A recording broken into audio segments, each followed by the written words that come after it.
Nou vriende, voor ons vandag met die boodskap gedeelte gaan begin, moet ek soos wat die Engelsman sal sê, 'n disclaimer insit.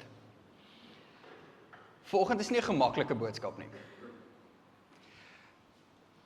Ek het 'n neiging gewoonlik as ek die Bybel lees en ek soek 'n storie, dan gaan ek na die stories wat ek mee bekend is.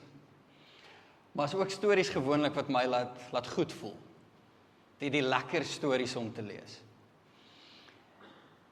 En vanoggend gaan ons by 'n bekende storie stil staan. Maar ek dink is een van daai stories wat ons eintlik wat gebeur het baie keer mis. In vanoggend se storie gaan ons aan 'n paar goed raak en ek wil aan die begin wil ek jou uitnooi. As daar iets is wat jy nie met my saamstem oor nie, kom drink asseblief in die week 'n koffie met my en dan kan ons gesels daaroor. Maar wat ek vanoggend wil probeer oorbring is skrif.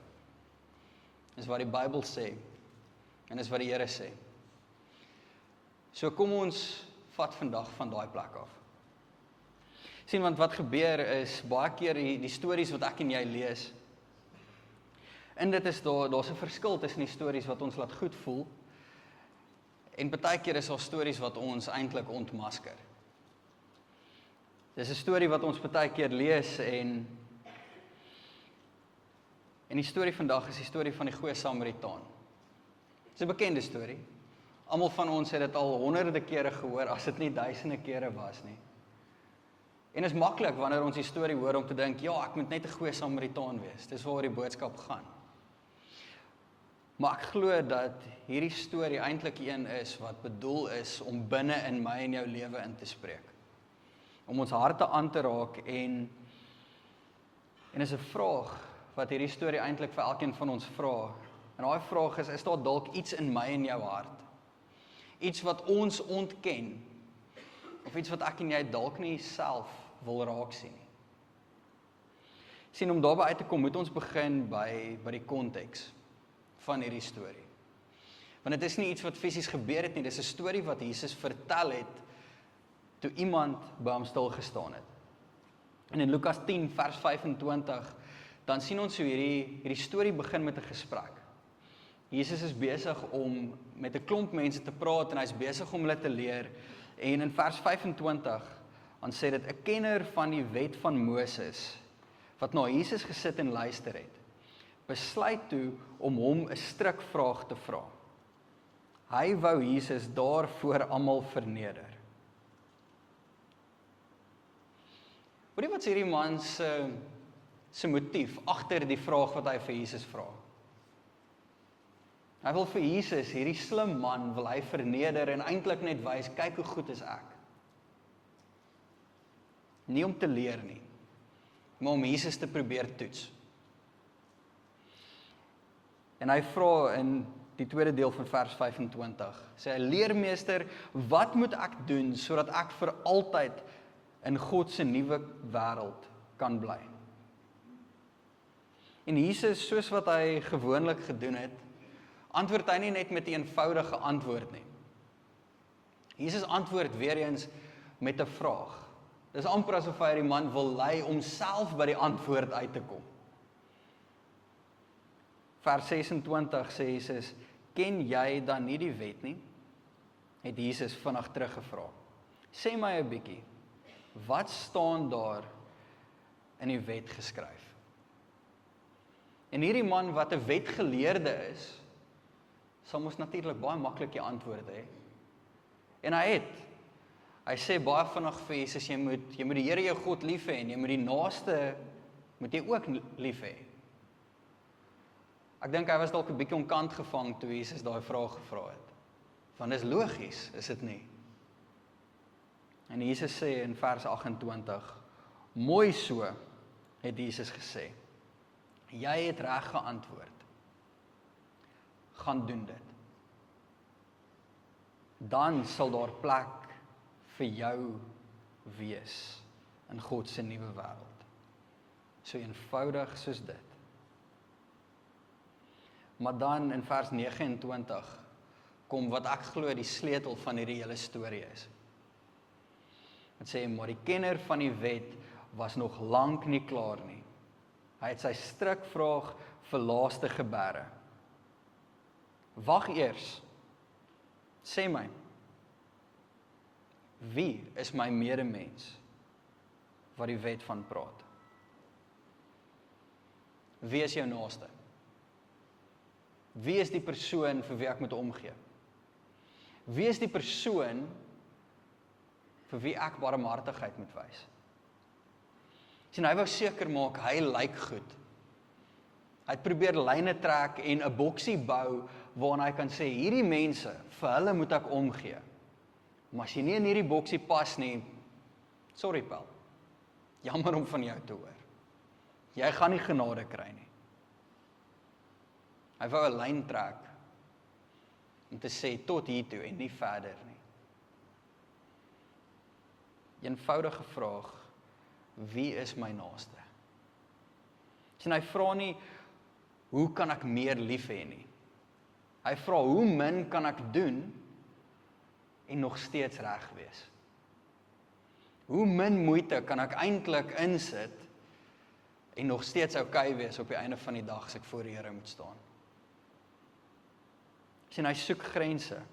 Hy soek kategorieë om mense in te plaas en hy soek 'n manier om eintlik te sê, hierdie mense baseer op A, B, C, D, E is goed genoeg.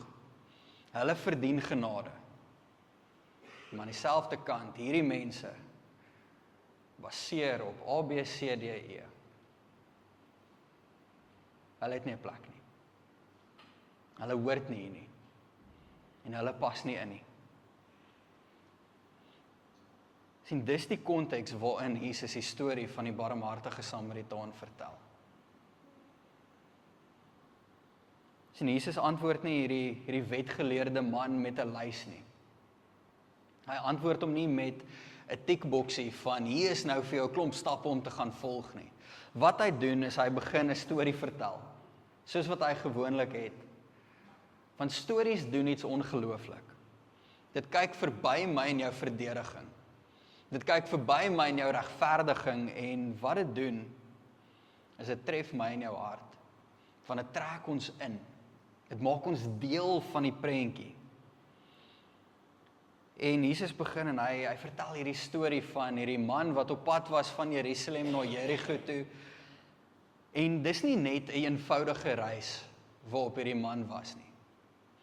Die pad tussen Jerusalem en Jerigo is nie noodwendig ver nie, maar dis 'n gevaarlike pad. Dis tussen berge, dis steil, dis rotsagtig en is bekend vir geweld. Sien, wat jy op die skerm daar sien is 'n foto van 'n gedeelte van daai pad wat vandag nog bestaan. Daai pad is genadeloos. En die skelms het dit geweet. Sien, hierdie pad was bekend gewees dat die skelms daar gewag het vir iemand wat alleen reis om hulle te oorval, om wat hulle by hulle het te steel en selfs baie keer om die mense dood te maak. Sien, want hierdie pad was, al was dit so genadeloos, was dit die enigste pad vir besigheidsmanne om te vat. So die mense wat daar besig was om te reis, het meeste van die tyd iets van waarde by hulle gehad. En die skelms het dit uitgebuit. En Jesus vertel hierdie storie van hierdie man wat op hierdie pad oorval word, wat beroof word, wat geslaan word en wat in daai genadeloose plek gelos word om dood te gaan. Sien, hierdie is nie net 'n karakter in 'n storie nie. Die kans is baie goed dat daai kenner van die wet iemand geken het wat op daai pad dalk al vermoor was. Hy het heel moontlik iemand geken wat op daai pad gestap het, wat sy lewe in gevaar was. Dit is meer as net 'n persoon. En hierdie persoon wat Jesus hiervan praat, langs hierdie pad, gebroke, alleen en hulpeloos, lê daar. En dan kom daar 'n paar godsdienstige mense verby. En ek dink die mense wat om Jesus gesit het, toe hulle hoor Jesus sê, okay, 'n priester kom verby, toe voel hulle, daar is die hoop nou. Hier's 'n man wat omgee vir sy mense, so hy sal hierdie man help. Hierdie priester sien hierdie man, een van sy mense, en hy loop net verby. Die persoon wat weet wat die regte ding is om te doen, loop eenvoudiglik net verby en maak asof hy nie hierdie man sien nie. Tweede persoon wat verbykom is 'n leviet. En verlede week het ons nog 'n bietjie gesels oor die leviete. Dis weer eens 'n man na in God se hart, soos Dawid, wat psalms skryf. Dis iemand wat liedjies skryf oor die Here, wat sing oor sy goedheid. En soos wat hierdie leviet aankom, is daar 'n oomblik wat hy en hierdie man mekaar sien. Maar tog stap hy eenvoudiglik net verby. En daai pad is nou. Daar's nie plek om weg te kruip soos in Spar om per ongeluk in 'n ander gang af te stap as jy iemand sien met wie jy nie wil praat nie. Hulle het 'n meter verby mekaar, 2 meter dalk op die meeste, verby mekaar gestap. En hier is die ongemak van hierdie twee mense. Dis twee mense wat baie weet van die Here. Maar hulle doen tog die minste. Dis twee mense wat so besig is met die dinge van die Here, dat hulle die Here van die dinge eintlik mis. En dan die derde persoon wat verbykom, sê Jesus eenvoudiglik net, maar 'n Samaritaan. Dis 3 woorde. Ons hoor dit vandag vinnig en sag, maar hulle wat daar om Jesus gesit het dit hard gevoel. Want vir 'n Jood was 'n Samaritaan nie net iemand wat van 'n ander dorp afkom nie. Hulle het mekaar gehaat. Hulle het maniere gesoek om mekaar dood te maak, want hierdie mense is anders as ek. Volgens die Jode was die Samaritane verkeerd. Maak nie saak wat dit is wat hulle doen nie. Jy is verkeerd want jy is 'n Samaritaan. Hulle was onrein en ongewens gewees. Sien, daar was geskiedenis gewees tussen die Jode en die Samaritane vir al die moontlike redes hoekom hierdie twee groepe mense nie oor die weg moet kom nie. Daar was pyn, daar was stories wat oor generasies oorgedra is. Ons is nie soos hulle nie. Hulle is nie soos ons nie. En ons meng nie. Maak nie saak wat die geskiedenis gesê het nie. Dit was die storie wat oorgedra was tussen hierdie twee verskillende kulture. En as ons eerlik is, vanoggend, elkeen van ons het daai hulle in ons lewe. Of dit iemand is wat net anders as jy dink, of dit iemand is wat anders as jy dalk stem, of dit iemand is wat dalk anders as jy lyk. Almal van ons het daai hulle in ons lewe. En die probleem is, wat ons baie keer nie besef nie. As ek en jy 2000 jaar terug in Jerusalem was, met soos meeste van ons blanke velle en ons Afrikaanse kultuur, sou ons nie welkom gewees het in 'n Joodse tempel nie. Ons sou getel gewees het as een van die Samaritane. Ek en jy sou getel gewees het as die buitestander, wat nie welkom is nie. Want op daai stadium, as jy nie gebore was in 'n Joodse gesin, as 'n Jood nie, dan was daar nie plek vir jou nie. Dan was jy nie welkom gewees nie. Ons sou die ander gewees het, die buitestanders en die Samaritane. Sien, baie van ons is skuldig daaraan, dat ons grense probeer opstel, waar Jesus juis grense kom probeer afbreek het. Sien, Jesus se groot opdrag wat hy aan sy disippels gegee het, is gaan uit en gaan maak disippels van alle nasies. Van almal. En die harde vraag in dit is, wat gee my en jou die reg om mense te wil uitsluit, as ons juis deel van daai groep is wat uitgesluit moes wees? As ons juis deel van hierdie groep moes wees, wat nie moes welkom wees nie. Wat gee ons die reg om dit te doen? Sien hierdie Samaritaan, die ongelooflike, onwaarskynlike persoon in hierdie storie. Hy sien hierdie Joodse man. En ek dink in hierdie oomblik was daar in hierdie Joodse man 'n bietjie bekommernis en vrees wat in sy hart opgekom het. Want hy sien hierdie man is 'n Samaritaan. So hy verwag heel moontlik hierdie man gaan hom nou kom doodmaak. Die laaste bietjie wat hy oor het, gaan hierdie man nou by hom kom vat. Maar hierdie Samaritaan doen iets heeltemal anders. Jesus sê hy het hierdie Joodse man innig jammer gekry. En dis die verskil. Hy kyk nie net vir die man wat daar lê, neem kennis van hom en beweeg aan nie. Die Engelse woord wat in sy hart begin gebeur is compassion. Innige simpatie, meegevoel, omgee. Liefde. En wat hierdie Samaritaan begin doen is 'n praktiese voorbeeld van hoe liefde in aksie eintlik lyk. Sien, hy kom nader aan hierdie man. Hy raak aan sy wonde. Hy verbind dit. Hy gebruik sy eie hulpbronne. Hy gee sy tyd. Hy dra hierdie man. Hy betaal vir hom. Sien, is nie net 'n teoretiese liefde nie. Dit is persoonlik. Dit is dier en dit was bitterlik ongerieflik. Sien, want in daai oomblik die vrees wat in die hart van daai Joodse man moes wees, sou gesê het, hou afstand. Al het ek omtrent niks oor nie, die een persoon wat my dalk kan help, kom ek hou hom eerder op 'n afstand. Maar wat liefde sê, is kom nader. Trek in. Daar's 'n aanhaling en hy het gesê, how much do you have to hate someone to believe that everlasting life is possible and not tell them that?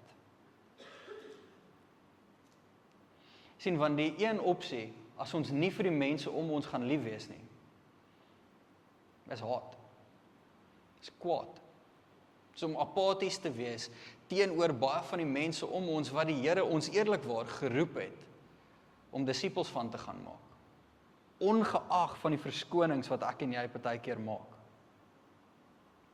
En jy sien, as ons dit terugbring nou weer na daai wetgeleerde toe Jesus hierdie storie klaar vertel het, vra Jesus hom 'n eenvoudige vraag. En hy sê vir hom, wie van hierdie 3 was 'n naaste gewees? Nie wie was die beste voorbeeld nie. Nie wie sou jy van gehou het om te wees nie. Net wie was 'n naaste? Wie was die persoon wat die beter opsie gekies het? En hierdie wetgeleerde kan nie eers die woord, die Samaritaan, oor sy lippe kry nie. Sy antwoord is die een wat barmhartigheid gewys het. Hy erken dit met sy lippe. Maar in sy hart is daar nog steeds hierdie wraak en kwaad teenoor die Samaritane. En dan kom Jesus se opdrag weer eens. Gaan jy en doen jy dit ook? Nie, hierso is jou boksie, hier is jou lysie van mense nie. Gaan wees lief. Gaan wys barmhartigheid. Sien wat gebeur, hierdie man vra in hierdie storie, wie is my naaste? En Jesus verander daai vraag na, maar wat 'n soort mens is jy? Wat wys jy vir die persoon wat dalk in jou kantoor is by die werk? Wat 'n tipe omgee wys jy vir die persoon as jy by Spar stop, wat na die karre kyk? Watter tipe omgee wys jy vir die mense met wie jy nie saamstem nie? En wat ons moet besef is, om vir iemand lief te wees, om vir iemand om te gee, beteken nie om alles wat hulle doen goed te keer nie. Daar's 'n verskil. Partykeer is om vir iemand lief te wees, om vir hulle te sê, hoorie wat jy nou besig is om te doen. Ek stem nie saam met dit nie, maar ek gaan vir jou lief wees, ten spyte van dit. So die vraag is nie, wie moet ek lief hê nie. Die vraag is, waar keer vrees my en jou vandag, wat nie regverdig is nie. Waar keer het my en jou om vir iemand lief te wees? Waar staan vrees in die pad van 'n ongelooflike mooi en diep verhouding? Sien, vrees sê vir my en jou, hulle is anders. Sê vir jou, hulle is nie veilig nie. Vrees sê vir jou, partykeer, dis nie my probleem nie, want iemand anders sal.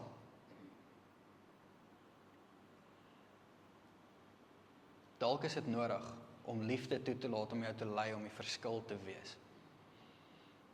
Om barmhartigheid te wys. En baie keer is ons verskonings, is dit nie wysheid nie, maar is vrees wat homself wegsteek as versigtigheid.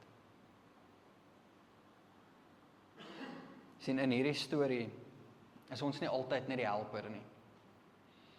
Party van ons sit ver oggend hier en ons voel soos daai man langs die pad. Dit voel asof die lewe by jou kom steel het en dit voel asof jy net 'n laaste klein bietjie hoop oor het. Voel dalk selfs vir jou asof jy nie raak gesien word nie. Dalk voel jy ver oggend gebroke, verlore en sonder hoop. Maar dis juis in daai tye wat Jesus na my en jou toe kom. En dan in Romeine 5 vers 8 sê, maar God is heeltemal anders as ons. Hy wys juis hoe lief hy ons het, deurdat Jesus in ons plek doodgegaan het, toe ons almal nog 'n spil sondaars was.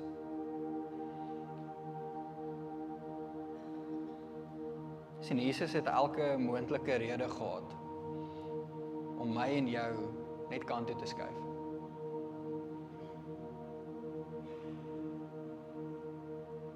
God het nie nodig gehad om mens te word, om vir ons te kom sterf nie. Maar tog het hy. Sien, die Here kon my en jou net gelos het, om vir onsself te probeer 'n plan maak. Maar tog is dit nie wat hy gedoen het nie. Selfs in ons oomblikke toe ek en jy nog so gebroken en vol sonde was, toe ek en jy hopeloos was, toe kom die Here na ons toe. En hy sien ons in daai oomblik. En hy sê, my seun, my dogter, my kind, kom. En hy wys vir ons barmhartigheid, selfs in ons gebrokenheid. Sien, ons was die ander gewees vir God, maar nog steeds het hy elkeen van ons lief.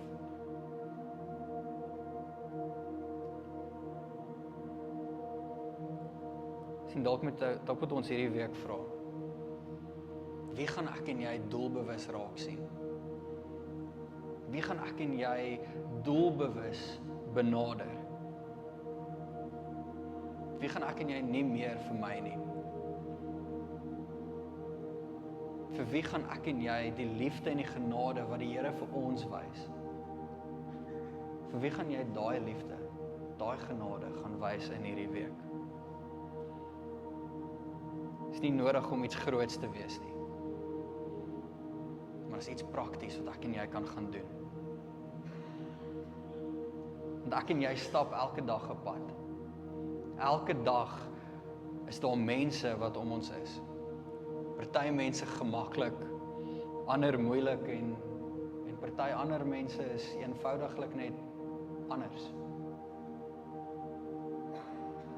Maar elke keer wat een van hierdie mense oor ons pad kom, staan ek en jy met 'n keuse. Gaan ek afstand bou of gaan ek nader beweeg? Gaan ek toelaat dat vrees ons uit mekaar uitdryf? Of gaan ek die Here innooi en hierdie verhouding begin bou? Want vrees bou grense, maar barmhartigheid bou brou. En ek en jy kan nie albei bou nie. So my vraag aan jou vanoggend is, wat gaan jy bou tussen jou en die mense om jou? 'n Brug of 'n muur? Sien vriende, die grootste voorbeeld wat ek en jy moontlik kan hê, is die nagmaaltafel. Van daai aand met die laaste ete, toe Jesus daar gesit het, was daar plek vir 'n klomp ouens om die tafel saam met hom. Daar was plek vir Judas. Daar was plek vir Petrus. Daar was plek vir die mense wat hy geweet het om gaan verraai en verloon. En tog het hy saam met hulle brood gebreek. Jesus het nie net die voorbeeld kom wys om 'n storie te kom vertel nie. Hy het die storie kom wys deur dit te leef ook. Deur lief te wees vir die mense wat hulle rug op hom draai. Deur lief te wees vir my en vir jou. Daar was 'n Bybel commentary wat ek op 'n stadium gelees het, wat gesê het, toe Jesus sy kruis gedra het, op pad om te gaan sterf, het hy gedink aan elke persoon wat sou wees, elke persoon wat al was. So toe Jesus op pad was om sy liggaam en sy bloed te stort vir die mensdom, was ek en jy in sy gedagtes. Ten spyte van ons gebrokenheid. Ten spyte van die mure wat ons baie keer probeer bou, of die grense wat ons probeer bou. Ten spyte van dit, het die Here 'n brug kom bou, sodat ons verhouding kan ken. Sodat ons hom kan ken. Hy het nie net 'n mooi praatjie kom praat nie. Hy het die pad kom stap. En hy het die weg kom oopmaak vir my en jou. So vanoggend wil ek jou uitnooi, as ons gaan nagmaal gebruik, om saam met iemand te gebruik wat jy nie ken nie. Iemand saam met wie jy nie gewoonlik sal nie. So as jy kom haal, ek gaan dit weer vir ons begelei. Mag gaan staan saam met iemand onbekends. Van dalk is dit vir jou die eerste stap om in barmhartigheid na iemand uit te reik. Dalk is dit jou eerste tree om nie meer vrees te laat heers in jou hart nie. Ek gaan vir ons bid en dan wil ek julle nooi om nagmaal te kom kry hiervoor. Hemelvader, dankie dat U nie net vir ons kom 'n storie vertel het nie, maar dat U vir ons kom wys het hoe. Vader, dat U vir ons, selfs in ons oomblikke wat ons nie genade verdien nie, dat U vir ons kom genade wys. Vader, dankie vir die ontelbare hoeveelheid genade en vergifnis. Vader, ten spyte van al ons foute, ten spyte van ons gebrokenheid, ten spyte van die grense wat ons self bou, Vader, dat U na ons toe uitreik. Dankie daarvoor. In Jesus naam. Amen. Amen. Vriende, julle is welkom om vir julle nagmaal te kom kry en soos wat ek gesê het, kry vir iemand onbekends om saam nagmaal te gebruik vanoggend. Ek weet nie of julle kan hoor hoe lekker almal nou ewe skielik saam gesels nie. Dis mense wat besig is om vir mekaar te bid. Dis mense wat ons is goed. Nog nie mekaar regtig geken het voor nou net nie. Tog is daar die warm geselligheid wat besig is om te gebeur. Sien vriende, dit is wat die Here ons na toe geroep het. Om mense te wees wat in koneksie lewe met mekaar. Mense wat lief is vir mekaar, wat vir mekaar bid. Mense wat regtig waar omgee vir mekaar. En vanoggend, soos wat ons hierdie nagmaal gebruik, mag dit die eerste stap wees vir jou om 'n brug te bou na die wêreld daar buite. Mag die nagmaal vanoggend jou inspireer om nie net 'n by die kerk Christen te wees nie, maar om 'n persoon te wees wat barmhartigheid wys vir die mense wat dit nie verdien nie.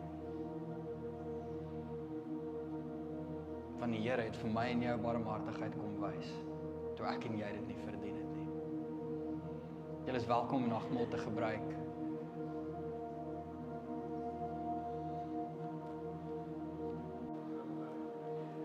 Nou vriende, voordat ons 'n laaste liedjie gaan sing, is daar net so een of twee goed wat ek net vir julle wil noem. Volgende week is Moedersdag. Vir die van julle wat dalk vergeet het, onthou dit en bederf vir moeder. En saam met dit ons beplan 'n baie spesiale diens. So ons wil jou uitnooi om iemand uit te nooi. Ja, of dit nou 'n vriendin of 'n familie is wat saam met jou werk, nooi mense saam. Ons gaan regtig waar 'n baie besonderse Sondag hê. En ons wil hê elkeen moet deel wees van dit. So nooi mense saam volgende week, selfde tyd, selfde plek, net hierso. En dan ook is ons besig om 'n uitreik te beplan vir Jeugdag, wat die 16de Junie gaan wees. Dit gaan ongelooflik wees. So ons gaan hier by die kerk, gaan ons 'n klomp sop en kospakkies hier saam opmaak. Ons gaan alles hier saam regkry die oggend. En dan soos wat Jesus sy disippels uitgestuur het, gaan ons uitgaan in die dorpe en ons gaan vir mense wat nodig het gaan vat. Dit is maklik om net vir iemand te sê, okay, hierso gaan gee namens my. Maar ons gaan fisies deel wees van dit. So ek wil jou uitnooi om solank net daai datum eerstens te boekmerk en op ons WhatsApp community, op die uitreik groep, om daar aan te sluit. Want ons wil soveel as moontlik mense betrokke hê. Ons mik vir ten minste 300 kospakkies wat ons wil uitstuur daai dag. Maar ek glo dat soos wat die Here visse en broodjies vermenigvuldig het, glo ek dat ons baie meer as dit by gaan uitkom. So maak 'n nota van dit en asseblief wees deel van dit. En dan ook ons Pinksterdienste is op pad. Dit gaan die naweek van die 24ste Mei wees. So dit is so bietjie minder as 'n maand. En dit gaan 'n ongelooflike Sondag wees. Ons het 'n gasspreker, Karl Ketsoff, die oggend. En ons het ook daai aand, 'n aanbiddingsaand, wat ons saam gaan hê hierso by die kerk. So maak solank 'n nota van daai datum ook. En ja, maak seker jy mis dit nie. So ja, vriende, ons gaan nou 'n laaste sang saam sing. En dan moet julle net 'n geseënde Sondag hê. Amen. Amen.